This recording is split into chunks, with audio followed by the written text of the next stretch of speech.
Thank you, folks. Welcome back. Now let's go. Our next story is here.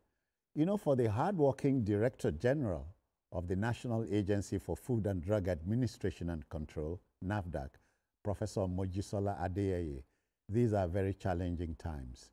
The DG has let it be known that some of the agency's operatives have been attacked during a raid at the Trade Fair Complex, Lagos. According to NAFDAC Director of Investigation and Enforcement, Martins Iluyomade, market owners have been hiring mercenaries who are armed with dangerous weapons to disrupt the operation. Trouble started when NAFDAC operatives, on discovering fake, banned, and unwholesome products, made to confiscate them. The team was viciously attacked and their vehicles vandalized. It happened before now in 2022. BK, you understand what we are saying. So these are not easy times for NAFDAC, like the NDLEA and EFCC who I've just talked about. Yes, it's unfortunate that some individuals who are bringing in unwholesome, expired drugs into our country do not want to be confronted. Imagine bringing 80 containers of fake drugs and food items into our country. NAFDAC just destroyed those items just some days back. 80 containers. I'm not saying 80 bags, containers. Yeah. So these people want to kill Nigerians, and they fake virtually everything, even non-alcoholic beverages that we consume. They are easily faked. You see fake wines, and these are the markets. This big market, trade fair, those are places where they sell those things. And they don't want the regulator to even come close. So you can imagine the impunity, the effrontery they had. They waited for the operatives to finish confiscating those items.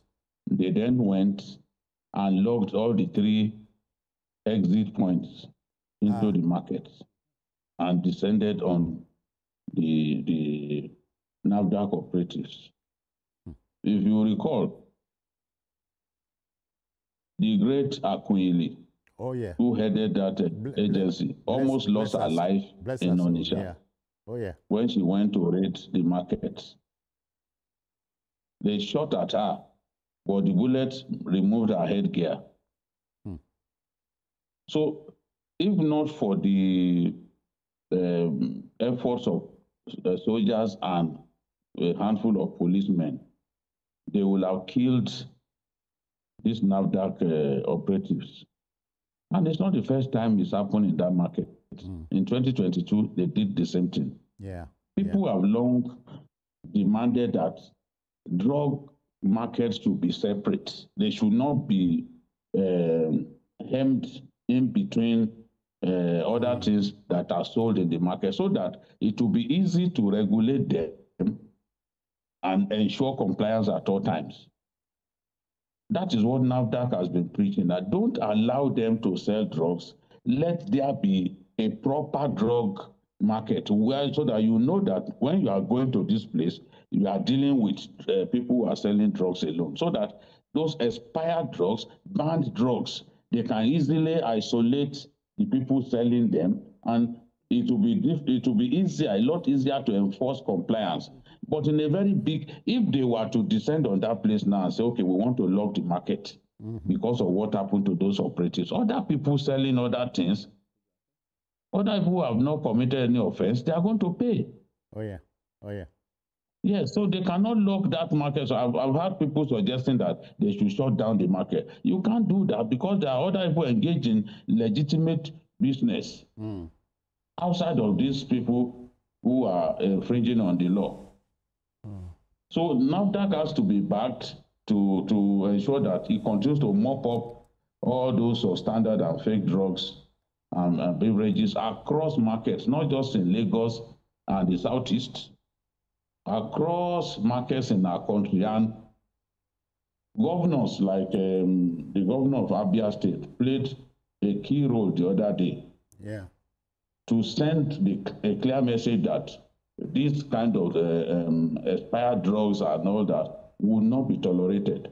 So the governor took it upon himself. We need to identify these people because they are merchants of death. When somebody thinks that he has bought a wholesome drug and is expecting recovery, maybe after a surgery, that recovery will not happen because what they sold to him is fake. So it's a very serious problem. Some people are making tons of cash by selling all these drugs that are expired or even banned, drugs that cause damage to the human body. Thank you, BKO. Thank you. Thank you. Asukwa, now, as BKO just said, now you are able to appreciate the mountain of troubles Professor Akunyili, bless her soul, what she faced. Yes, so yes, exactly. I remember she had a dog fight with a big fake drug man. There were several of them, you know. So it shows that those who are importing these fake drugs and fake cosmetics. I hear they'll go over there, you know, tell them to fake these things. Yeah, of course, and then they will bring it. But there used to be pre-inspection shipment. I'm wondering if that is not enough. They always have a way around it, you know, and that is one thing. I know NAFDAC also should be able to have officials or officers at the port. Yeah. So that before this thing comes in, you know, we'll be able to know. At the other end. Even the other end. Let's even start from the port. They should be able to have somebody there and stop it from there. Okay?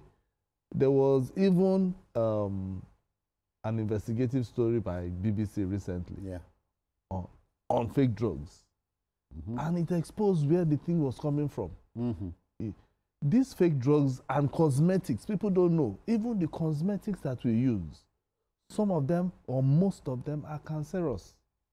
And that is why every year, you know, outside Nigeria, they keep looking at some of the component on composition, chemical composition of every cosmetics to see the ones that is harmful and the ones that is going to be harmful.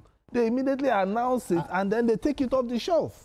But do you know that when they ban from there, it finds its way to Nigeria? But on the inside, that is in Nigeria, they fake popular beverages and soft drinks.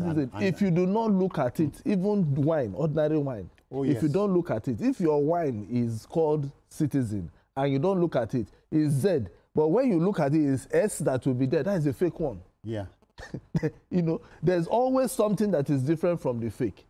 If the original one approved by NAFDAC is Z, as Citizen, the fake one, they will put S there. So if you are not somebody who is conscious, you will just buy it. They'll say, this is the original. They can even tell you that the person the manufacturer of that Citizen has done another one, which is S. So there are different ways. There are different ways these guys are making money at the detriment of our health. Yes. And that is what well-being. And look at even people who are trying to help us, for us to live longer. Yeah. Because the life expectancy of Nigeria has dropped. It is now 54. So if anybody, if you are 50, and you should just be thanking God, by the time you cross 54, that is, you should be thanking God every day. You don't cross? We never cross. Okay. You don't overcross. Right. you know. So the thing is, we have to, just like all the other agencies, you know, working night and day to see that we live longer. NAFDAC is another one. They put their lives on the line for us. EFCC, NAFDAC. Exactly, they put their lives on the line. They went there. You can imagine how scandalized Professor Adeyeye would be, the woman. Do you know there was a time they also almost attacked her Even these guys that went, went to trade fair, they locked the door and attacked them, destroyed their operational vehicles, just because they are doing their legitimate work. See, there are some people who cannot stay in a sane society. That is what it means. Yeah. I'm sorry to say. And these are the people who will go out there and say that, oh, I prefer to stay outside but not here. Well, why don't they go there? They respect themselves. Asukwa, send them to insane societies, I beg. Let's go to our next story. You know, the police in Lagos have arrested a serial rapist. Underline that.